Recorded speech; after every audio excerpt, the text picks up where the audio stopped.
حضور علیہ السلام کو اللہ تعالیٰ جل شانہ نے جو حسن بخشا، جو جمال دیا، جو خوبصورتی دی، وہ حضور کے مبارک قدموں سے اس کا انداز کیجئے کہ جس کے قدم اتنے سونے ہیں اس کا چہرہ کتنا سونا ہوگا۔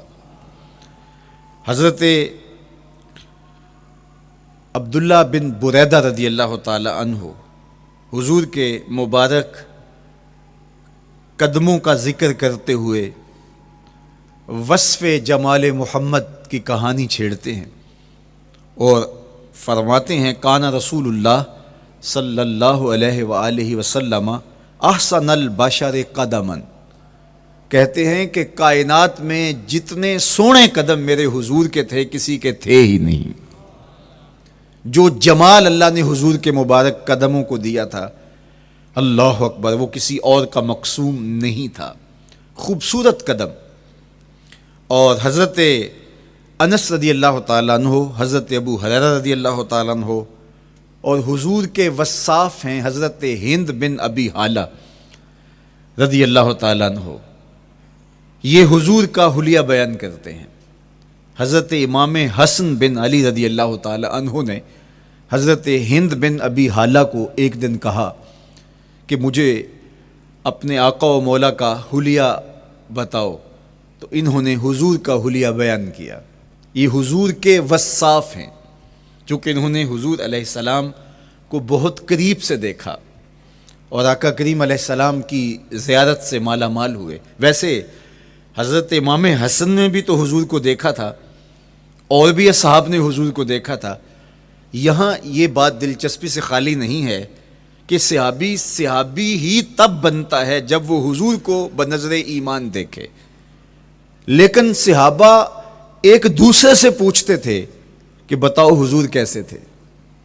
میاں تم نے نہیں دیکھا؟ تو وہ کہتے تھے دیکھ کر بھی نہیں دیکھا۔ صرف چند لوگ ہیں جو حضور کا حلیہ بیان کرتے ہیں۔ اس کی کیا وجہ؟ تو علماء نے لکھا کہ حضور کے چہرے پہ جلووں کی تابش ایسی تھی اور حضور کا جمال ایسا تھا اور اس کی چمک ایسی تھی کہ کسی میں ہمت ہی نہیں تھی کہ وہ جی بھر کے دیکھ سکے۔ تو بعد میں ایک دوسرے سے پوچھتے تھے بتاؤ تم نے دیکھا تو حضور کیسے تھے؟ اگر ان لوگوں کی تعداد میں آپ کو بتاؤں تو 3 درجن سے زیادہ نہیں ہوگی جو حضور علیہ السلام کے وصاف ہیں، حضور کے حلیہ نگار ہیں، جو آقا کریم علیہ الصلوۃ والسلام کی صورت کا نقشہ بیان کرتے ہیں۔ دیکھا 1,24,000 اصحاب نے ہے، لیکن جو وصف بیان کرتے ہیں، شمائل رسول کو بیان کرتے ہیں، ان کی تعداد 3 درجن سے زیادہ نہیں ہے۔ اور یہ بھی وہ لوگ ہیں جنہوں نے حضور کو بچپن میں دیکھا، جنہوں نے حضور کو سوئے ہوئے دیکھا، حضور کو بہت قریب سے دیکھا۔ حضور علیہ الصلوۃ والسلام کے پاس ان کا آنا جانا بہت زیادہ تھا، اس طرح انہوں نے حضور علیہ السلام کو دیکھا۔ حضرت حسان بن ثابت رضی اللہ تعالی عنہ فرماتے ہیں کہ میں جو حضور کا حلیہ بیان کرتا ہوں تو اس کا سبب یہ ہے کہ میرے پاس حضور کو دیکھنے کا ایک طریقہ آ گیا تھا۔ فلما نظرت الی انوارہ فودعت کفی علی عینی خوفا من ذہاب بصری، کہا کہ جب میں حضور کو دیکھتا تھا تو اپنی آنکھوں پر انگلیاں رکھ کے انگلیوں کی اوٹ سے دیکھتا تھا کہ حضور کے جلووں کی چمک سے میری آنکھوں کی بینائی نہ جاتی رہے۔ یہ کون کہہ رہے ہیں؟ حضرت حسان بن ثابت رضی اللہ تعالیٰ عنہ۔ اور آپ جانتے ہیں حضرت حسان بن ثابت رضی اللہ تعالیٰ عنہ شاعر ہیں، اور شاعر حسن دیکھنے میں بڑا دلیر ہوتا ہے، اور یہ حسن بھی ابھی پوشیدہ ہے۔ 70,000 بشریت کے پردے ڈالے گئے ہیں۔ اگر یہ حسن بے نقاب ہوتا تو کوئی جلووں کی تاب ہی نہ لا سکتا۔ یہی بہتر ہے کہ وہ پردے میں رو پوش رہے، وہ اگر پردہ اٹھا دے تو کسے ہوش رہے؟ کس کی ہمت تھی؟ اب چھپا ہوا مستور حسن بھی اگر دیکھتے ہیں تو آنکھوں پہ انگلیاں رکھ کے دیکھتے ہیں، اور بیان کرنے والوں کی تعداد میں نے عرض کی کہ 3 درجنوں سے زائد نہیں ہے۔ تو یہ وہ لوگ ہیں جنہوں نے حضور کو دیکھا۔ اب امام حسن پوچھ رہے ہیں حضرت ہند بن ابی حالہ رضی اللہ تعالی عنہ کو کہ آپ نے حضور کو دیکھا تو مجھے بتائیے میرے نانا کا جمال کیسا تھا؟ تو حضرت ہند بن ابی حالہ نے حضور کا حلیہ بیان کیا تو جب حضور کے قدموں کی کہانی انہوں نے بیان کی تو حضرت ہند بن ابی حالہ نے کہا کان النبی صلی اللہ علیہ وآلہ وسلم شسن القدمین والکفین، حضور علیہ السلام کے مبارک قدم اور حضور کی ہتھیلیاں پرگوشت تھے۔ یہ حضور علیہ السلام کے مبارک قدموں کا جمال بیان کرتے ہیں۔ اللہ اکبر۔ اور حضور علیہ السلام کے قدموں کے بارے میں امام ترمذی جو شمائل میں حدیث لائے ہیں اس میں انہوں نے یہ بھی بیان کیا کان رسول اللہ صلی اللہ علیہ وسلم مسیح القدمین، حضور علیہ السلام کے مبارک قدم ملائم تھے، خوبصورت تھے، کھردرے نہیں تھے، کوئی پھٹن نہیں تھی۔ عمومی طور پہ قدم پھٹ جاتے ہیں اور ایڑیاں بہت سارے لوگوں کی پھٹ جاتی ہیں تو وہ خوبصورتی باقی نہیں رہتی، تو وہ کہتے ہیں کہ حضور مسیح القدمین تھے، اور جب آقا کریم علیہ الصلوۃ والسلام کے مبارک قدموں پہ پانی ڈالا جاتا تو وہ ڈھل کے نیچے چلا جاتا۔ یہ تھا حضور کے قدموں کا حسن اور حضور کے قدموں کا جمال۔ اچھا، آقا کریم علیہ السلام کی جو مبارک ایڑیاں تھیں وہ زیادہ پرگوشت نہیں تھیں، ان کے اوپر گوشت زیادہ نہیں چڑھا تھا، اس لیے کہ ایڑیوں کا زیادہ پرگوشت ہونا ایڑیوں کے حسن کو زائل کر دیتا ہے۔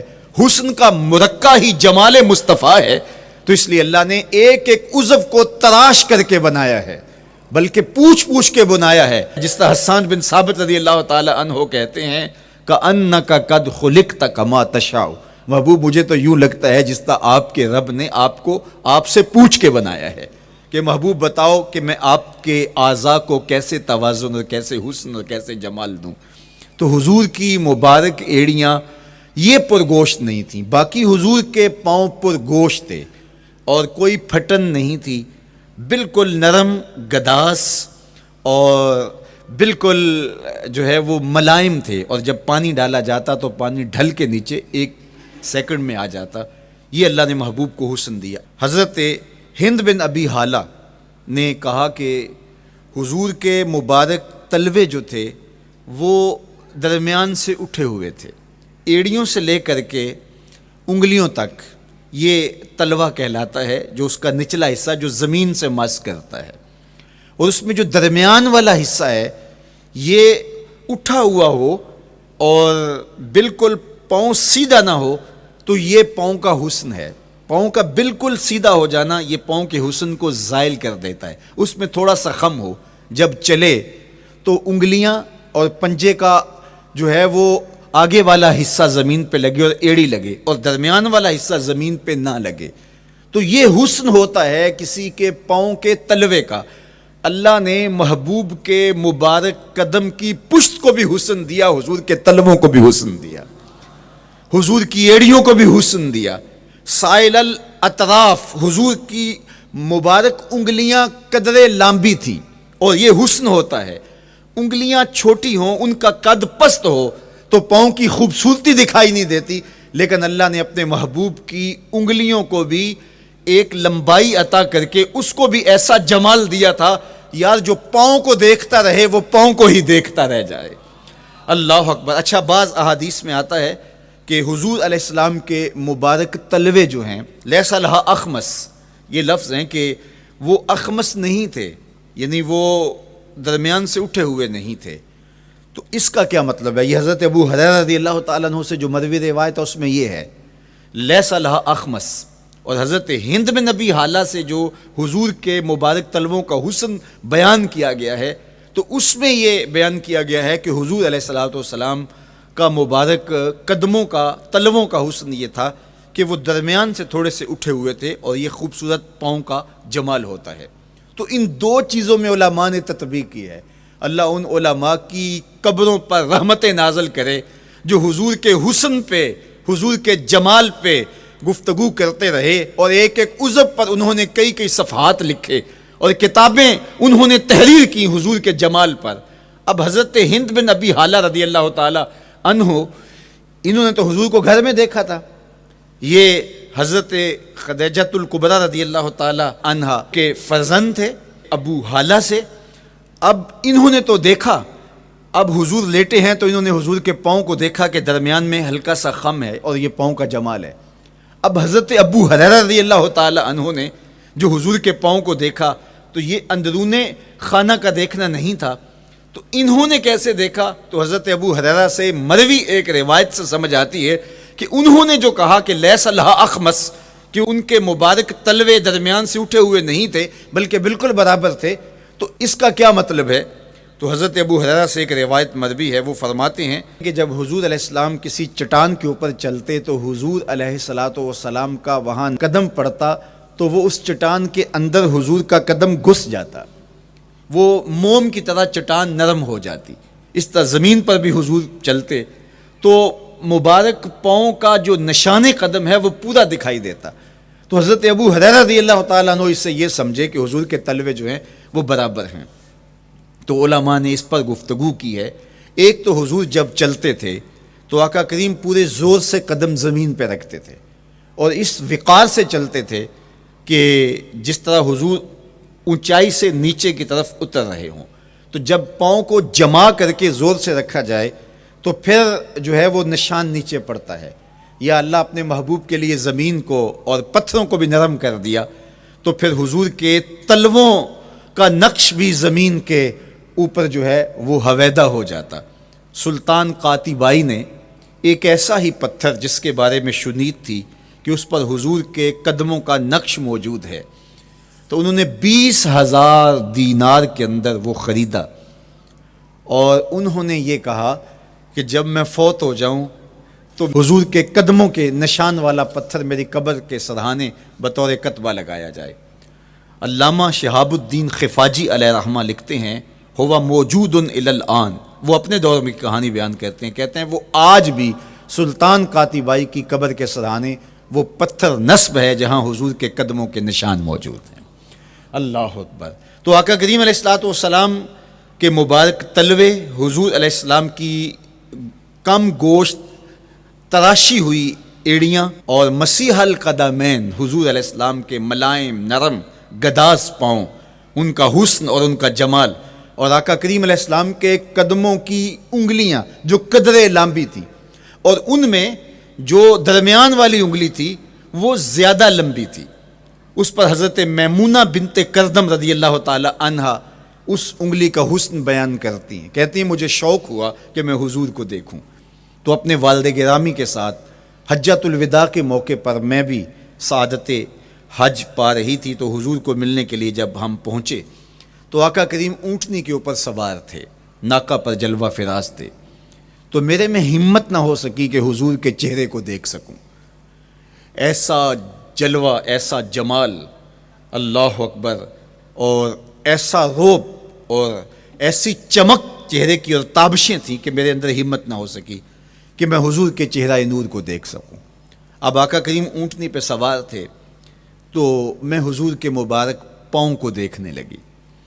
میں بس حضور کے پاؤں کا جمال اور خوبصورتی دیکھنے لگی، اسی میں کھو گئی. اب حضرت میمونہ بنت کردم رضی اللہ تعالی عنہا حضور کے مبارک قدموں کی ایک انگلی کا حسن بیان کرتی ہیں. اللہ اکبر. حضرت میمونہ بنت کردم سے یہی ایک روایت مروی ہے. ساری زندگی ان کے پاس سرمایہ یہی تھا، جب کسی مجلس میں جاتی تو وہ کہتی تمہیں بتاؤں حضور کی مبارک انگلی کا حسن کیا تھا. یہ سرمایہ ساتھ لیے لیے پھرتی کہ میں نے حضور کی انگلی کو دیکھا ہے، میں نے حضور کے قدم اور حضور علیہ السلام کے تلووں کی زیارت کی ہے. تو وہ اس حسن کو بیان کرتے ہوئے کہا کرتی تھی فما نسیتو فی ما نسیتو طولا اصبع قدمہ السبابہ علی سائر اصابعہ. جو سبابہ انگلی ہے، انگوٹھے کے ساتھ والی انگلی کو سبابہ انگلی کہتے ہیں، اور اس کے ساتھ والی انگلی کا جو قد دراز تھا اور باقی انگلیوں کی نسبت وہ انگلی لمبی تھی، کہا اس کا حسن آج بھی میری نگاہوں میں گھومتا رہتا ہے اور ہر وقت میرے تصور میں رہتا ہے. میرے تصور سے کبھی اس انگلی کا جمال ہی ختم نہیں ہوا، انگلی کا حسن ہی کبھی زائل نہیں ہوا، ہر وقت اس کے تصور میں کھوئی رہتی ہوں. یار چہرے کے جمال کو کون بیان کرے گا، یہاں تو انگلی کا حسن بیان نہیں ہو رہا. ابھی وہ شعر پڑھا جا رہا تھا نا کہ قدموں پہ جبیں کو رہنے دو، قدموں پہ جبیں کو رہنے دو، چہرے کا تصور مشکل ہے. قدموں پہ جبیں کو رہنے دو، چہرے کا تصور مشکل ہے، جب چاند سے بڑھ کر ایڑی ہے رخسار کا عالم کیا ہوگا؟ جب چاند سے بڑھ کر ایڑی ہے رخسار کا عالم کیا ہوگا؟ تو اللہ نے اپنے محبوب علیہ الصلوۃ والسلام کو وہ جمال، وہ خوبصورتی، اور حضور کے مبارک قدم حضرت عبداللہ بن بریدہ رضی اللہ تعالی عنہ سے مروی روایت، کان رسول اللہ صلی اللہ علیہ وآلہ وسلم احسن البشر قدما، کہتے ہیں جتنے سونے قدم، جتنے من مونے قدم میرے حضور کے تھے، اتنے سونے قدم کسی اور کے تھے ہی نہیں۔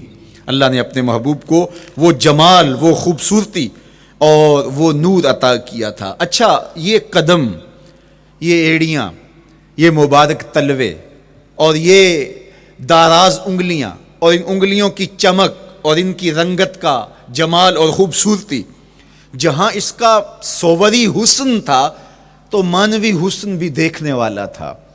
یہ قدم اٹھ جائیں اللہ اکبر تو تقدیر کے فیصلے ہوتے دکھائی دیتے ہیں۔ ان قدم کی اونچائی، ان قدم کی بلندیاں کہ عرش حق ان قدموں کے بوسے لے رہا ہے۔ اور میرے امام بولے، زہ عزت و اے طلائے محمد، زہ عزت و اے طلائے محمد، کہ ہے عرش حق زیر پائے محمد۔ قدموں کا حسن وہ بھی دیکھنے والا، اور قدموں کی بلندی اور اونچائی اور اس کی شان و شوکت وہ بھی دیکھنے والی۔